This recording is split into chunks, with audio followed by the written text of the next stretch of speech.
going on, everybody? This is TNC Sportscast, and today we're going to be doing Week 4 waiver wire pickups. I'm going to be doing a couple players per position, and then at the end, Cooper's also going to do some defenses.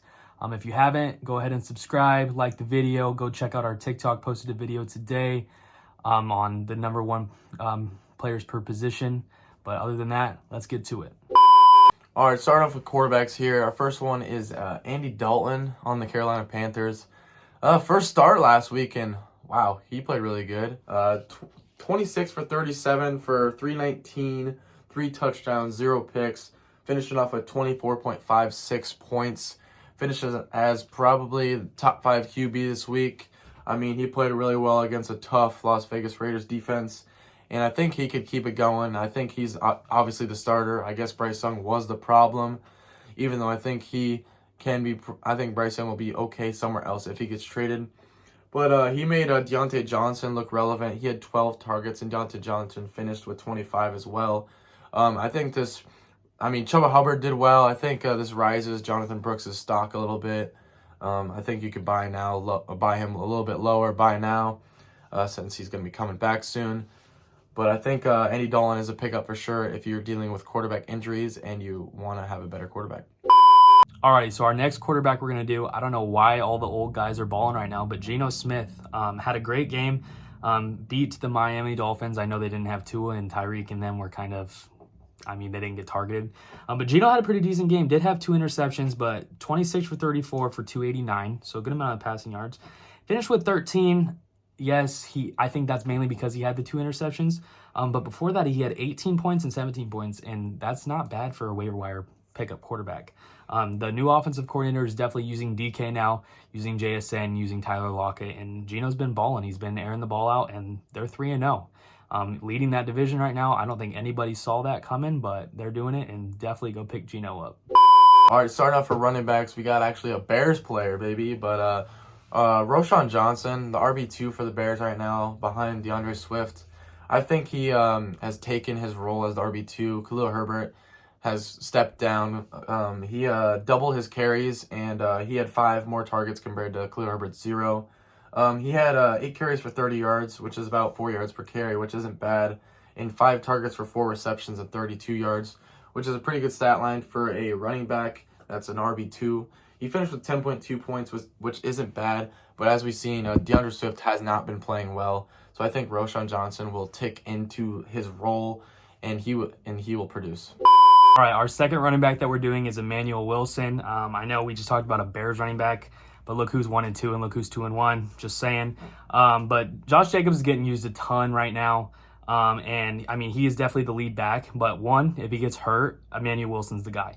Even with Josh Jacobs against Tennessee, Emmanuel Wilson finished with 16.5 fantasy points. Was used a lot in the receiving work, which I thought Josh would be, but no, it's Emmanuel Wilson. Had a long touchdown, was running the ball more efficient than Josh and everything like that. And I'm telling you, especially if Josh goes down, he's going to be a must start. Probably maybe a flex option right now if you need him for like a sub. Like, he's not a must start guy, but definitely go pick him up and just hang on to him just in case. All right, moving on to wide receivers here. Our first one is a guy named Jalen Tolbert for the Dallas Cowboys. He is the wide receiver 2 behind CeeDee Lamb, but I think he has been playing very well in this high-powered offense that the Cowboys have. He had 13.2 points last week on 5 targets for 3 receptions, 42 yards, which isn't bad. He caught his first touchdown of the season, which is obviously good. But even last week, or the week before, he had 9 targets, 6 receptions, 82 yards for 14, back-to-back plus 10 points weeks, which isn't bad at all. And speaking of CeeDee Lamb, he's kind of been a little crybaby recently. So I think Jalen Tolbert will step up in this Cowboys offense, and they'll keep targeting him, getting him a lot of points. All right. This man single-handedly won me 4 matchups. In one of my matchups, I was projected less than 15% to win. You know who I'm talking about, Juwan Jennings. I picked him up last second, put him in 4 leagues, got me 46 fantasy points. I came back in 4 leagues and won. I don't know how well he's going to do. I know it was kind of a breakout game. Brandon Ayuk is still on the team, yes. He's going to get targets, so is Juwan.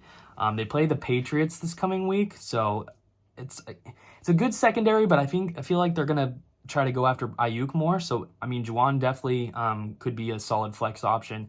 Purdy is questionable, so that's kind of a iffy subject. I mean, if he's out, I don't think I would start Juwan. But I think he was on the top of the trending players. He's 46 points is absolutely crazy for a waiver wire pickup. And until Debo comes back, he's definitely going to be that number 1 or number 2 receiver, and he's going to be a great flex option. All right, another wide receiver we got is coming from the Minnesota Vikings, Jalen Nailor.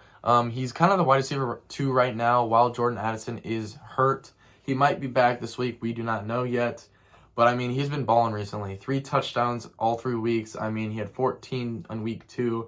He had 12.4 in week 3, which is perfectly fine for me if that's a flex position. He's averaging about 4 targets from the last 2 weeks, 3 receptions. He's got 54 yards in week 2 and 31 yards in week 3. It's not bad right there for me. If I need to plug and play him in the flex spot, I definitely will. All right, the last wide receiver we're going to talk about this week is former Chicago Bear, now on the Atlanta Falcons, Darnell Mooney. I mean, he's absolutely balling right now. Week 1, he had 2 points, so kind of a fluke. But since then, he's had 2 hard matchups, Philadelphia and Kansas City.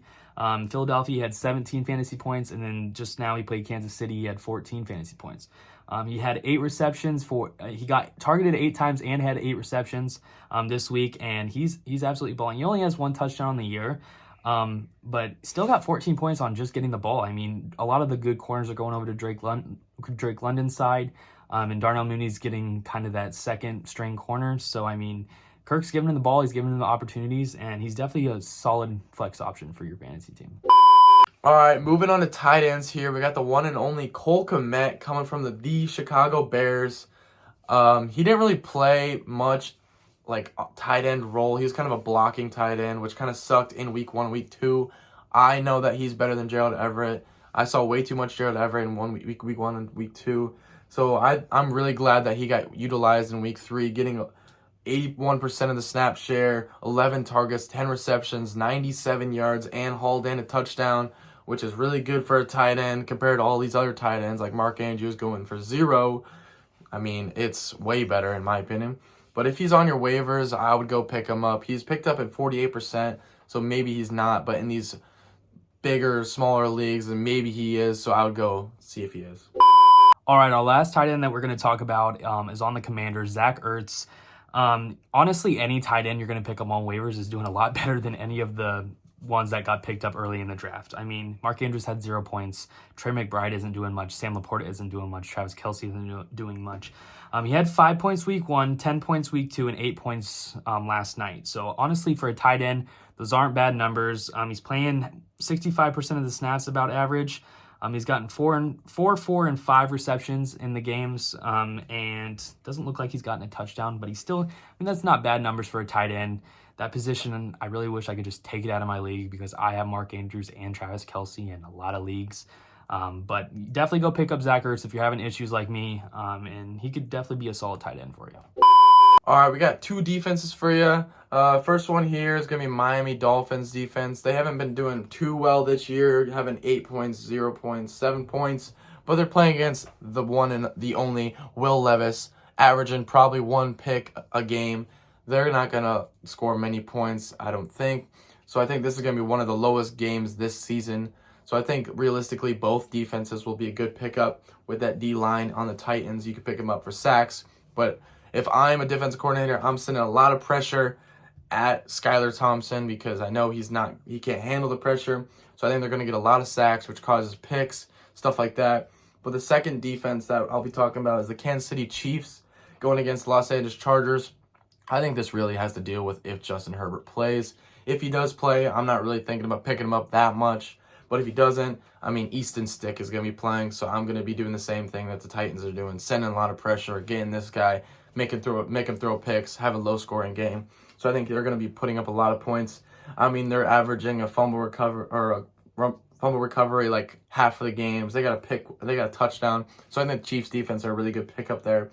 But that was a good video, guys. Make sure to like, subscribe, go to our TikTok. We posted a new video today. We're doing drops. Make sure to watch that one. Actually, comment down below some ideas because we're kind of running out, but it's okay. If you want to drop some ideas for us to do, we'll do it. We'll reply. We'll talk to you. Like, subscribe. See ya!